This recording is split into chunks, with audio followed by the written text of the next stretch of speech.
You are listening to the USDN on the DSPN.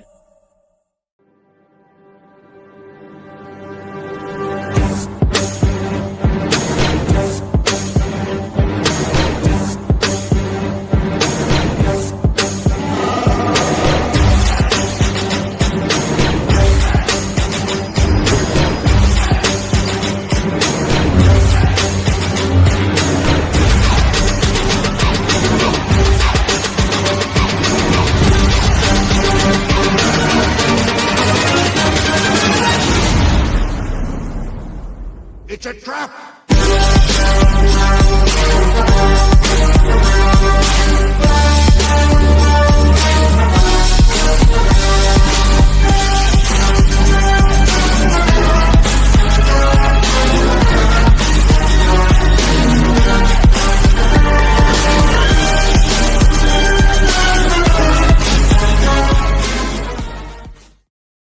What is up, everybody? It's the chairman of the United States Department of Nerds, where we are for the people, by the people, and of the people. And ladies and gentlemen, tonight I got a big one for you because the snow is falling, a candle is flickering, and somewhere in the dark, a sultry whisper cuts the silence. This year, Christmas comes 3 times. And welcome back, everybody. Joining me today on a launch day celebration are Clay Adams and David Schrader of Bloodline Comics, and they're coming here today to present to y'all a very Carmilla Christmas Carol, which is a sexy supernatural revamp of Dickens' iconic holiday classic, launching today on Kickstarter, which just funded as of about an hour and a half ago, if I'm not mistaken. Clay, David, welcome to the show, fellas. Mr. Chairman, thanks for having us. Nice to be here, Mr. Chairman. Guys, how's it feel? You got a late launch today at 4 p.m. and you were fully funded before y'all's dinner time. Yeah, it was pretty nice. I can't complain. It's tracking very well. Like we were talking beforehand, got a little bit of a later start than we're used to, but we got it together just in time, and it's going like gangbusters. These things always come together at the last minute sometimes. No matter how much you plan, there's always some loose ends, and Clay does the lion's share of, not physically, but building the website, the digitally, digitally building the Fingers Kickstarter behind it. Yes, and so it's a lot of work, a lot of moving parts, and I give him all the credit for being the engine that drives these things. You're too kind. We're a team. And for everybody, David is the mind, though, that wrote the book. No, so, not this one. Not this one. No, I think I had the germ of the idea, and then we kind of went back and forth on it. And then the main thing was that I had an idea to kind of bring it into a present or near future. And Clay thought we were going to do more of a traditional. Let's set her in the Dickens era Christmas Carol, because she could have been there. She's that old. But we said, well, let's change this up and let's make it a little different. And so I kind of wanted to kind of make it a more of a modern take on it. And then Clay is always good at kind of shaping some of my crazier ideas and honing it. So we do work well together in that way. Yeah, Dave had the idea to sort of make it kind of a modern day or near present future commentary on current events, and it's not Ebenezer Scrooge. It's Ebenezer Spooge is our character that she had dealings with in the 90s in Silicon Valley, and so they have a history, and she comes back to haunt him. Yeah, so Dave worked out a pretty extensive story Bible. And I just I kind of took some of his opening scene and kind of the synopses that he wrote down, and helped whip it into shape. But it's a team effort for sure. So what drove y'all to want to take the Dickens classic and bring it to Carmilla, which is a wonderful idea? I've been following y'all's story with Carmilla for quite some time now. But what was like like, we gotta do something for Christmas, or was it just like Carmilla, Dickens classic, let's do it? I think it kind of was like that. I mean, I think first of all, thank you for your support, for following the book. We launched the first one 1973 a few years ago, and it did pretty well. But we've learned a little bit more about how to run a Kickstarter since then, and so we did 1984 earlier this year, and that really took off. And so that was the Miami Heat, or yes, Miami Bites, yes. Miami Bites, yes, yeah. That one was so good. Thank you. Yeah, that one was a lot of fun, and the book came out great. The campaign went gangbusters, and so I think we were like, what can we do next with her? And I don't honestly remember how we came up with the idea of doing Christmas Carol. I think part of it is we've always tended to launch either Nightmare Theater, which is our horror anthologies, or Carmilla in October, like Halloween time, even though we did Miami Bites in the beginning of this year. So we thought, well, are we going to do another one in October? Let's go for the holidays and let's bridge the holidays. I know the holidays aren't traditionally like where you want to launch a Kickstarter, although we noticed today there was like literally like one Kickstarters going. Like, I had no idea. You just never know. And you really never know how these things are going to go. But it seems like there is an audience thirst for Carmilla, the character. I think the idea of taking this novella and this character that has these, very Victorian kind of conservative kind of stories that are, kind of close to the vest. They're not crazy, right? Like, I don't know if you saw the movie Carmilla in 2019 or even some of the other offshoots. And I know Amy Chu did a book, Carmilla, and people play with it a little bit, but we wanted to really take her and extrapolate some of the almost superpowers that she has from that novella. I mean, she can move through walls. She can move through objects. She can turn. I think y'all do Carmilla like justice compared to any other material that may be out there right now on her. I think y'all have taken her and elevated her to a whole new level. Well, thank you for saying that. We appreciate it. It's always nice to hear people that actually have checked the book out and like it. And there's things that you could do with this that might just fall into the trap of everything else you see with the sexy vampire book. But we wanted to really to kind of turn it on its head. Yeah, there is sex and violence, obviously, but the reason we set Carmilla 73 in 73 was it was the modern dawn of women's rights. And so the idea was that how long can a vampire live until she finds meaning? And in her meaning, it's like, who do I kill? Am I just going to feed on young girls like she does in the novella, or is she going to start taking out larger targets? And so those targets grow, and the idea that you could jump around with a vampire into any era is kind of fun too. You don't have to say this is issue 1, 2, 3, 4, 5 and kind of cram it together. You can just move around and follow the narrative in a fractured kind of timeline, which is a lot of fun because you can just choose whatever.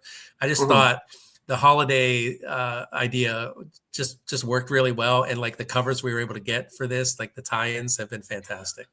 The covers were great for this book. I was trying to, just like everybody else probably was earlier today when the book launched and I got home and I finally had 5 minutes to breathe and sit down.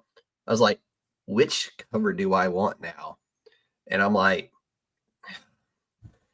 you do the standard scroll and you're like, scroll back up and you're like, damn, why are they gonna make this difficult? But, Chairman, it's like a Pokemon. You got to get them all. That's right. Got to catch them all. There's a tier for it. Yeah, we're evil like that. We like to make it's the best kind of evil, though. It's the best kind of evil. I mean, Pokemon does it. Why not y'all? That's right. That's right. But let's. What made y'all decide to go back to Ebenezer Scrooge or Ebenezer Spooge? There you go. For this one, that's a mouthful. It's a mouthful, and not a really nice mouthful. Actually, it's a so to speak. That's why you got the so to speak on there. What y'all revisit with him? I mean, it's a great character, and I love it, and it's cool that you're kind of like reaching back and pulling him back. Well, I mean, So, like Dave said, I mean, the idea behind the whole Carmilla series, right, is that she's like a vampire Dexter. She only kills the bad guys, and so we thought Ebenezer Scrooge. Now I don't even know their names anymore. I'm getting them confused. Ebenezer Scrooge was sort of would have been someone she would have gone after. Here's a miserly guy who treats his employees very poorly, and so that's exactly the kind of person that she would try to take out. And so, I think in my original conception that this was just going to be a fairly straightforward Dickens adaptation. That was the idea, and so Dave had the brilliant idea of making him Ebenezer Spooge, which I am compelled to say that bears no resemblance to anyone living or dead. Yeah, the lawyers have called, Clay. Please, yes. Yeah. No. The disclaimer is out there. But it is also like, who is the modern day equivalent of Scrooge, right? This guy doesn't give the charity. He hates Christmas. He just hates everything. He just seems miserable, even though he's fabulously wealthy. Like, what kind of miserable person do you have to be that rich and still be that miserable, right? So we delve into that a little bit. Person. Yeah, and so we have and again, he bears no resemblance to anyone living or dead. Yeah. So we also did some play on words. It's like not Bob Cratchit. It's Barb Ratchet is his assistant, his beleaguered assistant. It's not Tiny Tim. It's Petite Pete is her son, who's got like some paternity issues, And it kind of worked effortlessly. It just kind of flowed and it worked. You just had to add some sideburns and some text stuff, and it was a lot of fun. And I think Eric Tamayo, who did the artwork, it just looks really amazing. And Alex Seif did the colors, and they really like working on these books. And I think they really hit it out of the park with this one, as did all the cover artists. See, when I told y'all just before we went live that y'all would probably answer some questions as we went, and that was going to be not the next question, but the one right after. So which was what? Hit me. What was it? Eric Tamayo and Alex Seif's colors and their art, which phenomenal as always. They're having fun and it shows.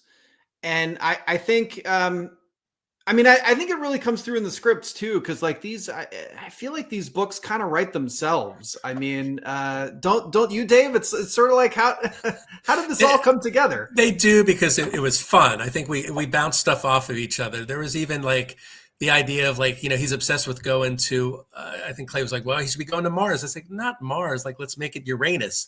And then like, the assistant's like, you're obsessed with going to Uranus. No one wants to go to Uranus. It stinks, like, so you're able to just do like these play on words. And even the idea of like Dickens, we're able to say like, no Dickens required, or get your Dickens out. It's time for Carmilla Christmas Carol. Like it's just fun play on words and holiday stuff. And so we had a lot of fun with it. I know that the artists did, and they really went for it. Like there's a lot in this book where Clay and I would be like, is this too much? Should we scale this back? Should we put a word bubble over this part? But I think people kind of know what they're getting with this book, but it's also a little more than that. Like we really like to lean in. My background's in comedy and very dark comedy a lot of times. And so I love satire, and I love kind of sticking it to the man.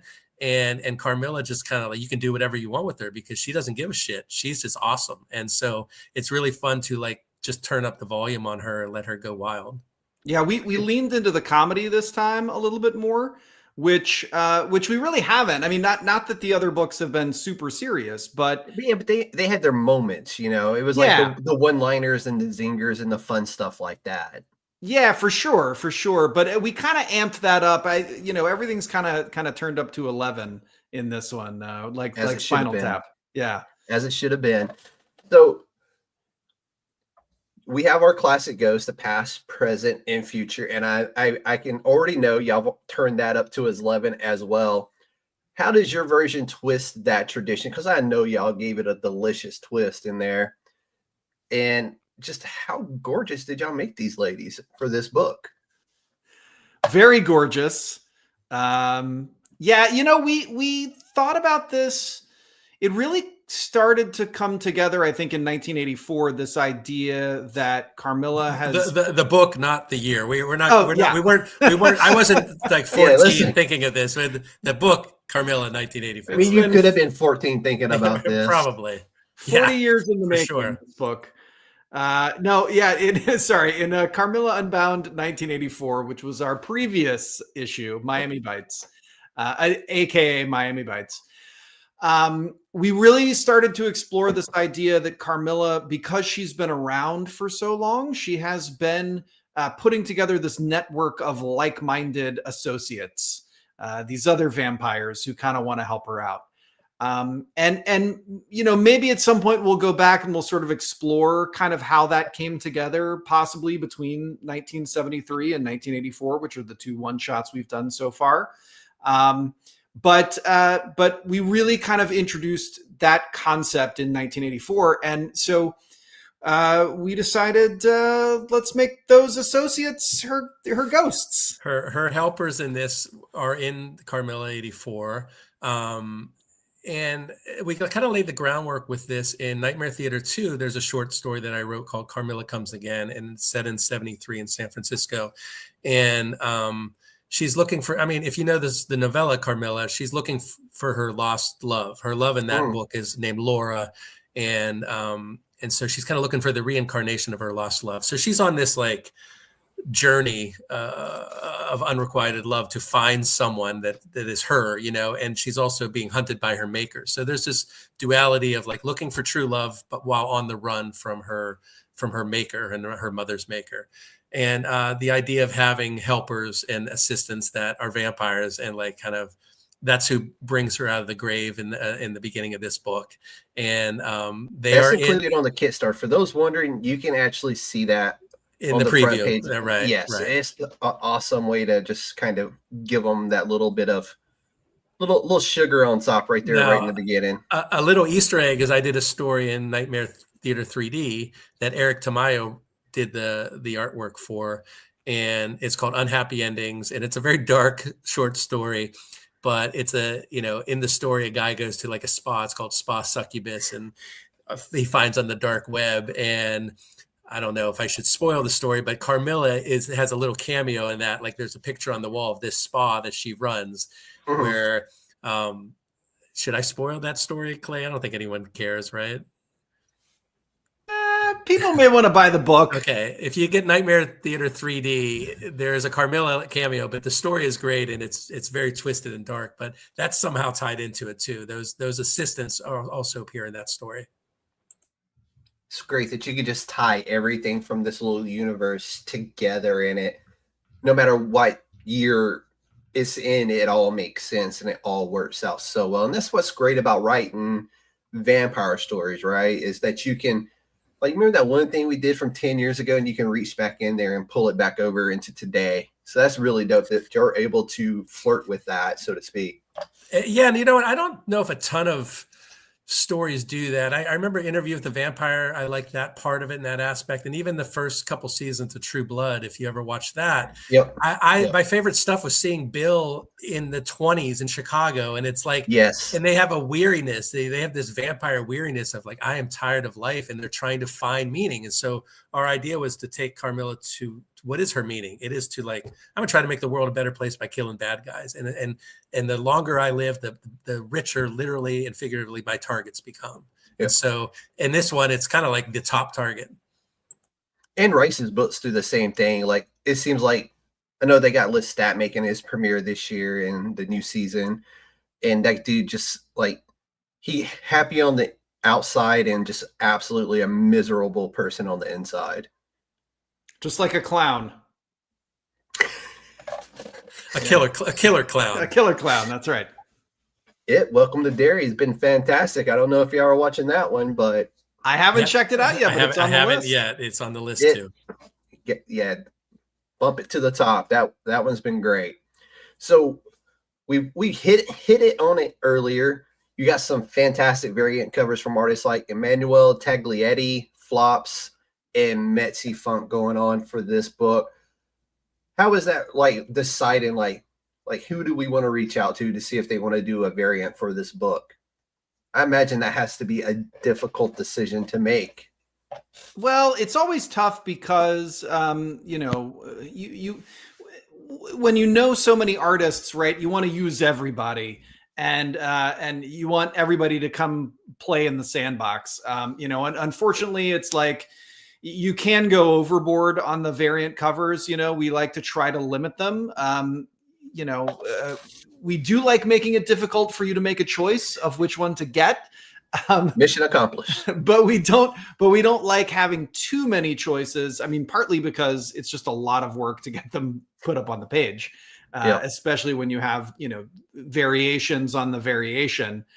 But, there were certain people that we definitely wanted, like, the Emmanuel Taglietti, I think, was the first one we got. We had contacted him about getting a cover for Nightmare Theater Volume 1. Mm-hmm. And he sent us a few options, and we were like, well, none of these work for Nightmare Theater, but this one is perfect for Carmilla. This is, absolutely perfect for Very Carmilla Christmas Carol. And so we told him, okay, yeah, we want this one, but like, give us some more options for Nightmare Theater.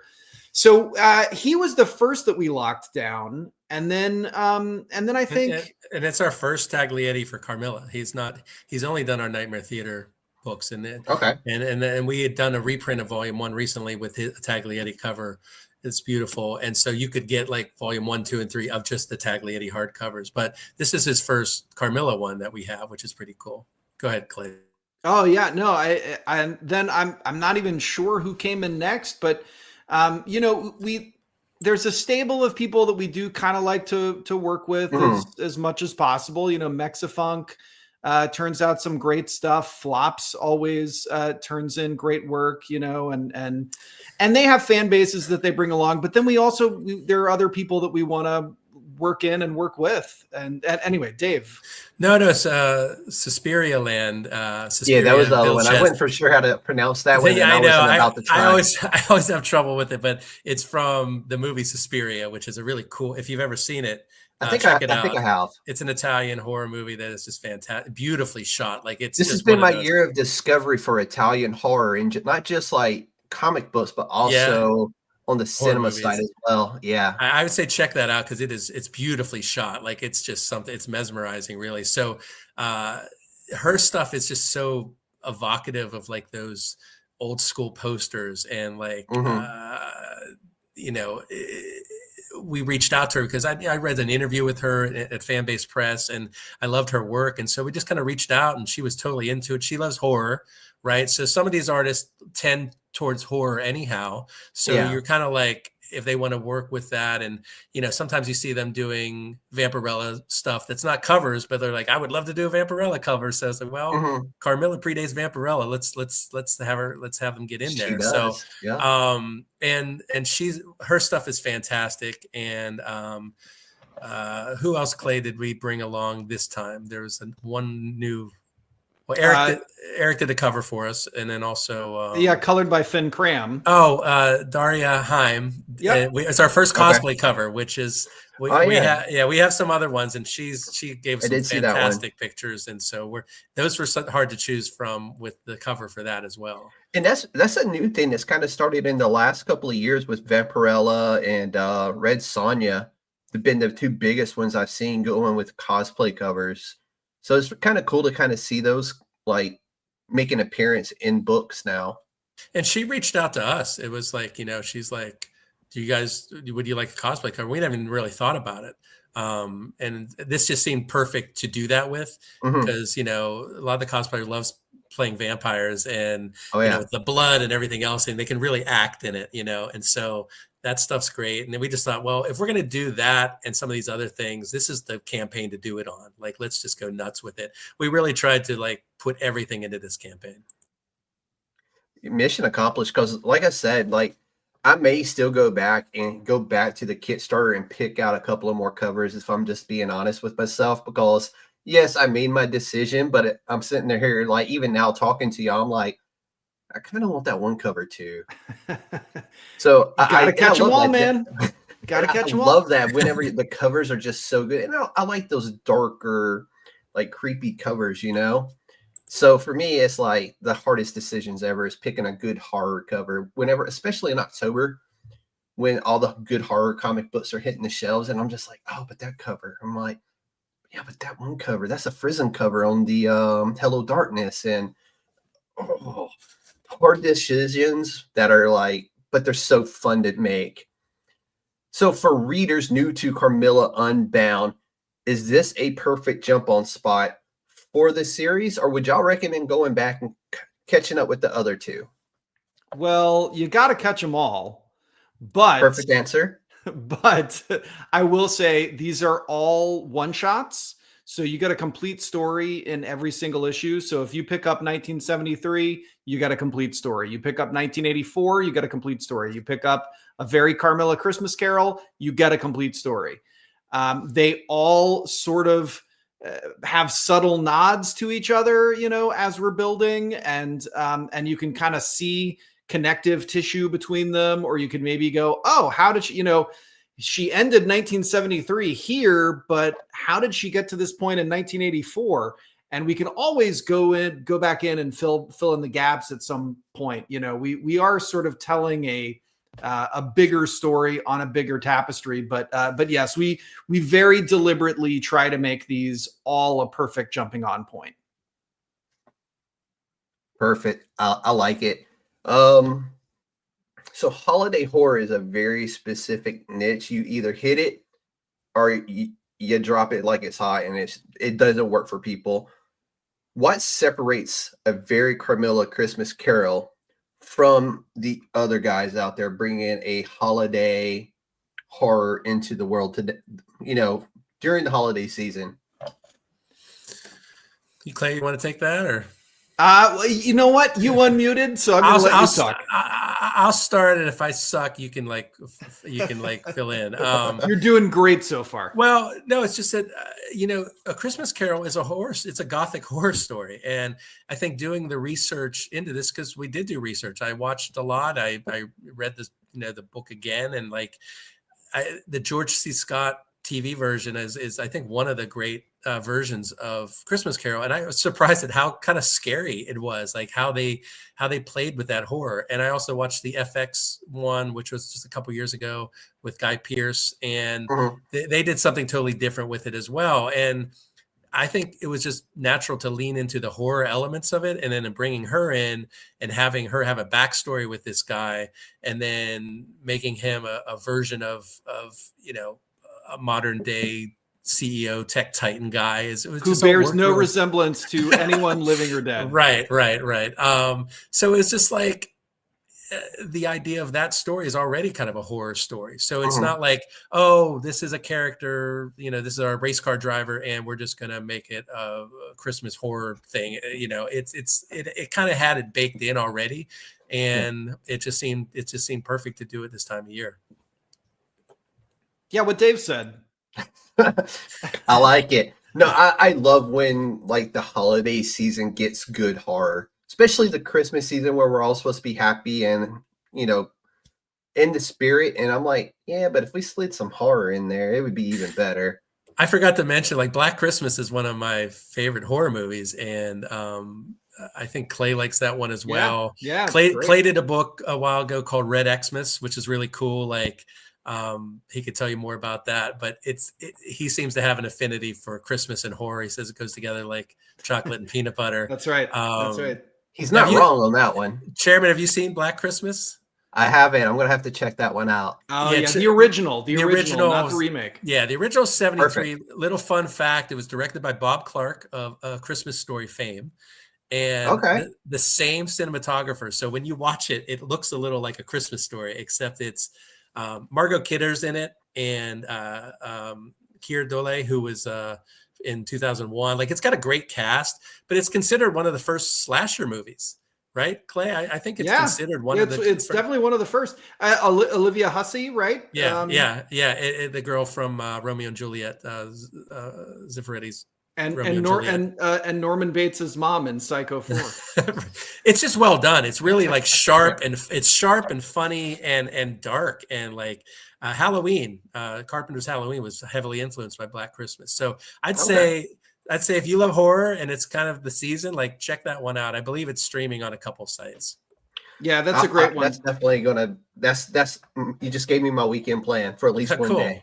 Cool. Yeah, and I think for me, like, I mean, Black Christmas is definitely up there, but that's something I've only seen, you know, in the last 5 years. Whereas like Gremlins made a huge impression on me, and Phoebe Cates giving the monologue about finding her father stuffed in the chimney. You know, he dressed up like Santa and was going to surprise them, and then got stuck in the chimney, and that's why she hates Christmas. That's like, that to me is perfect. That it's black comedy.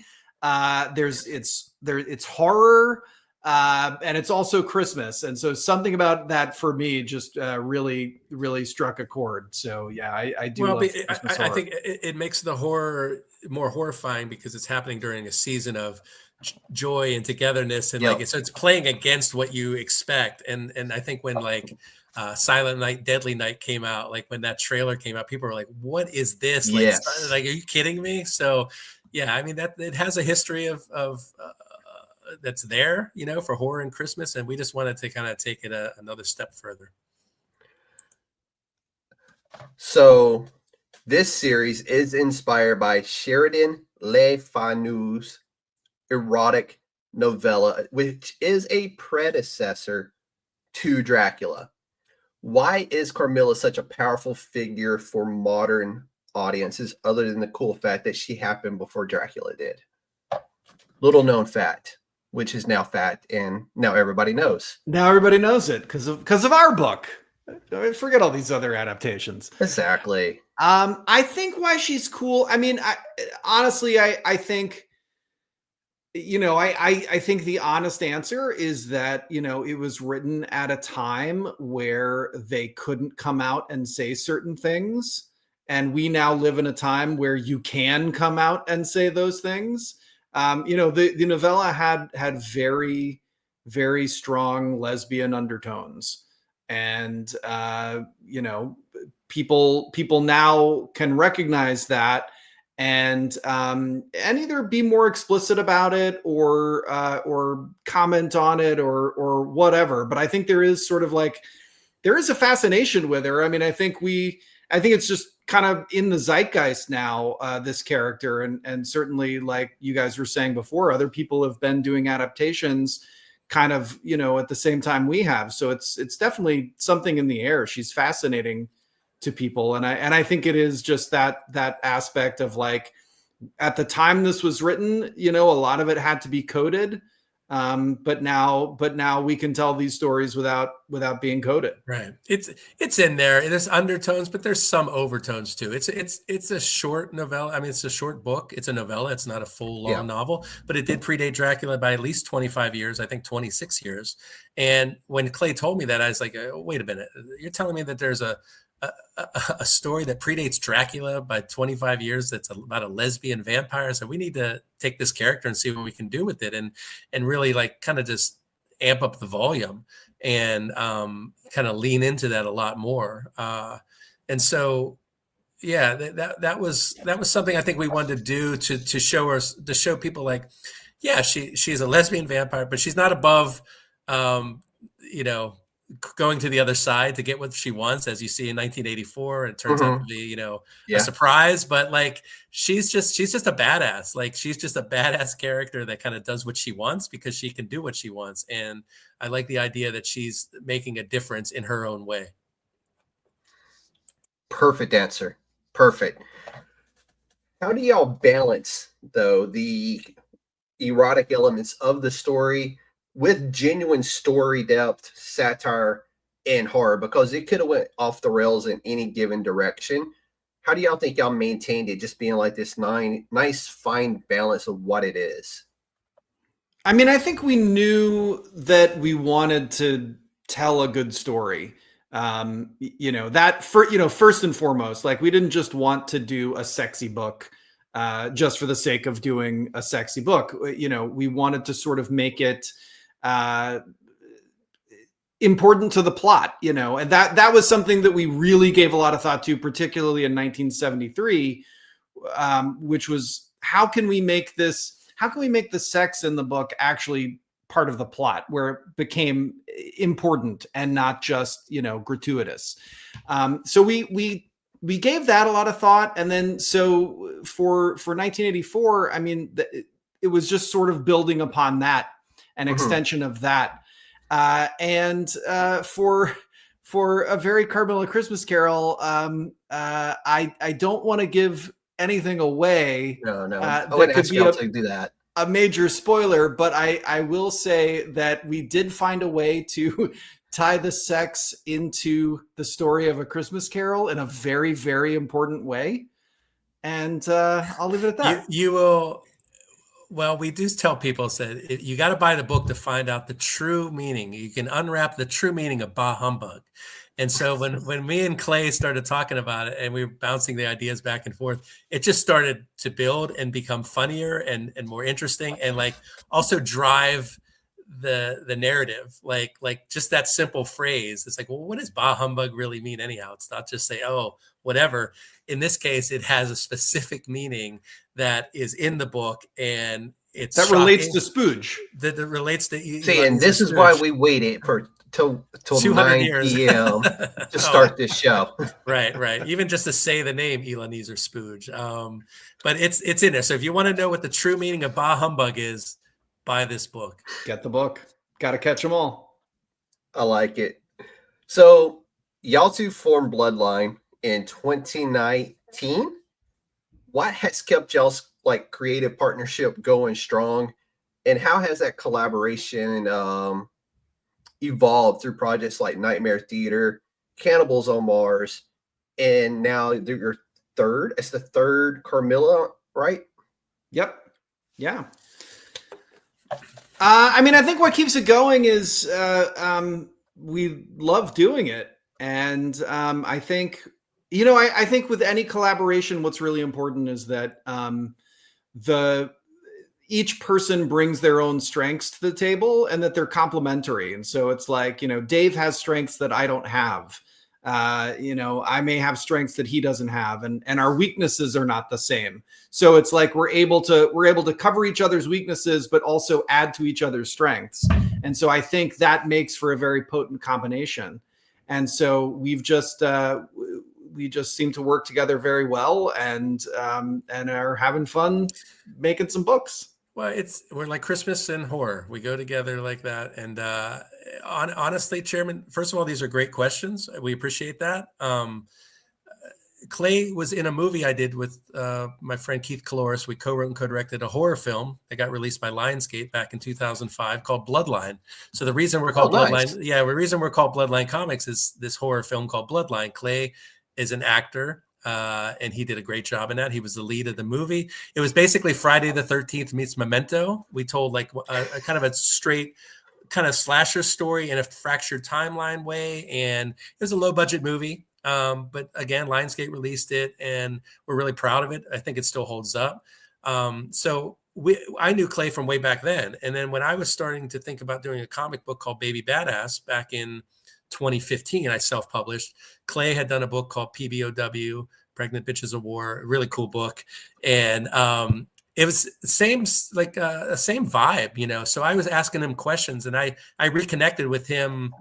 I don't know, was that like 10 years later or 8 years later, something like that, Yeah. We kind of stayed in touch, but then I started asking him questions, and I was reading his books. I was like, wow, this guy does great stuff. And it's kind of like the stuff I like. So, when the pandemic hit, I think it was 2020 when we did Nightmare Theater, and we're like, let's do this. Let's do an anthology. Let's get all these people we know in the comic book world, in the indie comic world. And everyone said yes. So we had like 33 teams of creators that made that book. And I think it was really smart to do that as our first venture, because with all those teams, you get a pretty big Kickstarter brew going, like all these different people and creators and artists and writers. So they all back the book. And, when you do a good job with it, and we've always tried with Bloodline to treat our creators really well, to pay them, to appreciate them and the artists, and then to put out really good product. We don't do a lot of product. So when we do it, we try to put a lot of care into it and not just do like these little quick one-offs. That works. And you answered my very next question, which I was going to be mentioning that Clay, you're actor and you've done voice acting as well. And David, you as well, from film and comedy and TV writing, and kind of like how your individual skill sets kind of clash or complement each other. And see what I did there?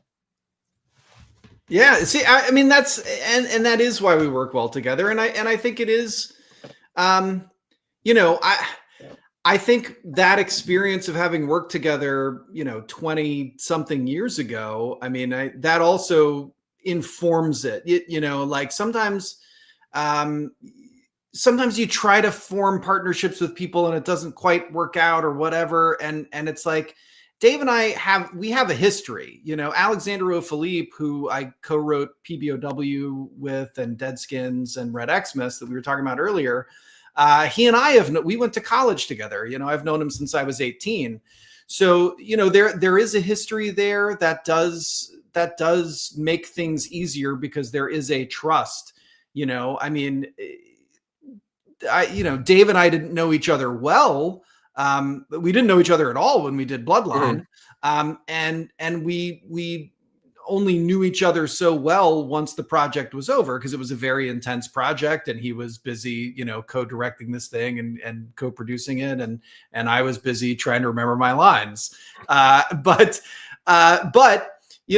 having said that, I think like I could see how he approaches a creative project. You know, I knew what it was like to work with him. I knew that he could get a project to the finish line. I knew that he wasn't going to, you know, get mad halfway through and pick up his ball and go home.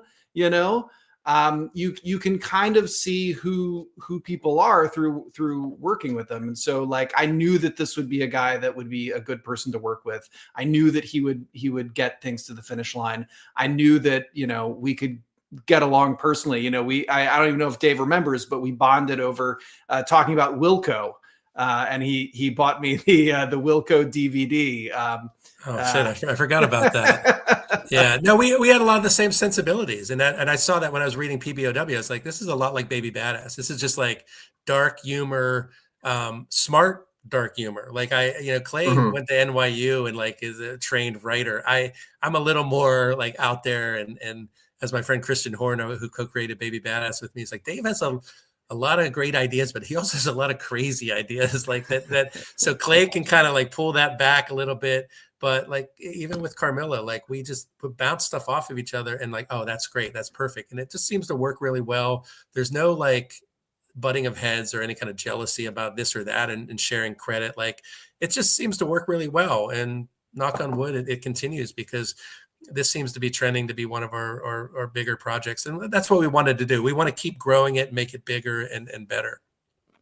So we can expect future arcs from Carmilla in the near future? If you buy all the covers, we're going to have to. I've already did that just about. Yeah, I mean, yeah, for sure. I mean, you'd be crazy not to follow up a success, right, with more.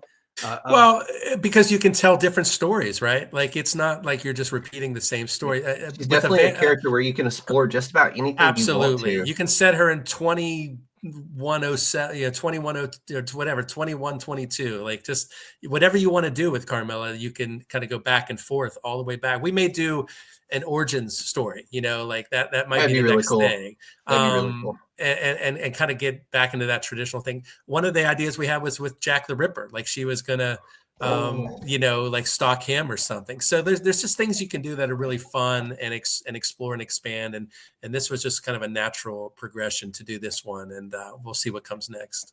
Dark Horse just did a Jack the Ripper series that was really good. Oh, cool.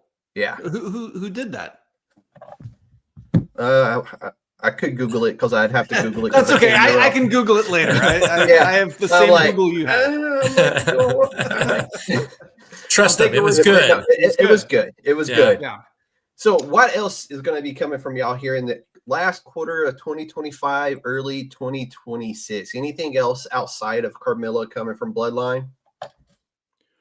Well, we've it may be a little too early to announce anything. We do. Yeah, I don't want you to spoil nothing before you need to. Yeah. Wait, Clay, is Blood of the Grunge still going, or did it end? We have 2 more days. There's 2 more days. Clay wrote a book called Blood of the Grunge, and it is awesome. I'll let him tell you about it, but it's got 2 more days on Kickstarter, and it is really badass. Also on Kickstarter. Yeah, also right now, on Kickstarter. 2 more days. Yep, right now, we've got about 42 hours to go. It's surreal modern horror for mature readers. That's The White Lotus meets Midsummer. Ooh, bro. We got some sick man. Great covers by Andrea Daly. Flops also gave us some covers. And then we have one by the interior art team of Fabio Ramacci and Ilaria Kioka, who worked with me on Red Xmas. So they're back for more mischief and mayhem. But that's bit.ly/grunch1, which I think is GRUNCH1. I can't spell. It's too late. Just look up Blood of the Grunge Kickstarter. You'll find it. Even if you misspell it, I'm sure it'll take you straight to it. Yes, Grunch1, GRUNCH1. We got 42 hours left, but yeah, that's a lot of fun. It's I really wanted to do something kind of in the vein of White Lotus, but what if there was a monster on that island terrorizing these rich people? Dude, that's awesome. It came out great. I'm actually really proud of this script. I've actually written the whole series. It's a 3-issue series. I usually kind of like write things an issue at a time and then kind of come back to it. Like I have the whole plot in my head, but it's like, I'll do an issue here or there. But this one, I just kind of sat down and wrote all the way through. And I think that really kind of helped make it. You going to go back to back with it? We're going to try to put them out as quickly as we can. It really depends on the art team, how quickly they can, turn things around. They have already finished the first issue. So it's 100% complete, or I guess 99.9% complete. There are 1 or 2 coloring tweaks we need to make, a couple of artistic tweaks that we need to have happen. One which is actually to sort of help better set up something in the 3rd issue. And so it's like we couldn't do that if I hadn't finished the script, but because I have, we can go in and just alter. It's just like a very slight thing, a slight alteration of one panel, but that'll actually help something pay off a little bit better further down the road. So that's been a great project. Editor Frank Pittarisi is great. He's great to work with. I've worked with him on a bunch of stuff, and so he's really brought some great things out of this team. Clay is a little more prolific than I. I don't have too much lined up, although I co-wrote a book with Peter Murrieta called Rafael Garcia Henchman, which is a really cool series. And Titan Comics is going to be releasing that in 2026. Oh, nice. Yeah, so that's exciting. Titan Comics, for those who don't know, that's gun honey territory. So that's good company. Yeah, no, we're excited about that. We're getting some covers done. It's a 3-issue arc. And with a 2nd volume to follow, but we're excited about that. And then there's more Carmilla. We'll probably do something in the Nightmare Theater realm. We may do, it's not going to be a full anthology, but it may be like a Nightmare Theater Presents. We want to kind of keep that going. And the characters from that we created, Shelley Post-Stoker is the hostess of that film festival of souls, and so there's a lot to explore with that too. But trust me, we'll be coming back with more Carmilla. Not too much, but just enough. Sometimes you just gotta throw that tease out there. Gentlemen, where can everybody find y'all at if they want to either get in contact with y'all or just keep up with what y'all have going on over at Bloodline Comics? Well, I am still on Twitter, believe it or not. I refuse to call it X, but I'm still on Twitter, at Clay's Evil Twin. And I'm also on Substack. Yeah, I'm also on Substack, clayadams.substack.com. And friedcomics.com. You can find some of my other stuff, Blazing Blade of Frankenstein and Dream Quest. You can find that at our store. And And on Kickstarter at Fried Comics. I am on Instagram and Blue Sky at Schraderopolis, and also at Bloodline Comics and at Bloodline Comics Pictures. You can find us there and follow along. Perfect. So as the candle fades and this final whisper settles into dark, we wrap up this launch day descent into Gothic holiday madness. A massive thank you to Clay and David for allowing me the opportunity to host your own launch day for Carmilla, which, by the way, 100% funded and still going strong last time I checked. Thank y'all for coming on and talking to the Council of Nerds here about Carmilla and giving us a little bit more background on what Carmilla is. And as always, y'all go hit that Kickstarter, type in A Very Carmilla Christmas Carol. Go give us some love. You won't be disappointed. Lots of covers to choose from, both PG and rated R. I'll leave it at that. So with that, whether it's horror, sci-fi, fantasy, or something gloriously unholy, the USDN Podcast is where Indies comics come to life. And with that, everybody, we are signing off. Gentlemen, again, thank you so much. Thank you, Chairman. Thank you very much, Chairman.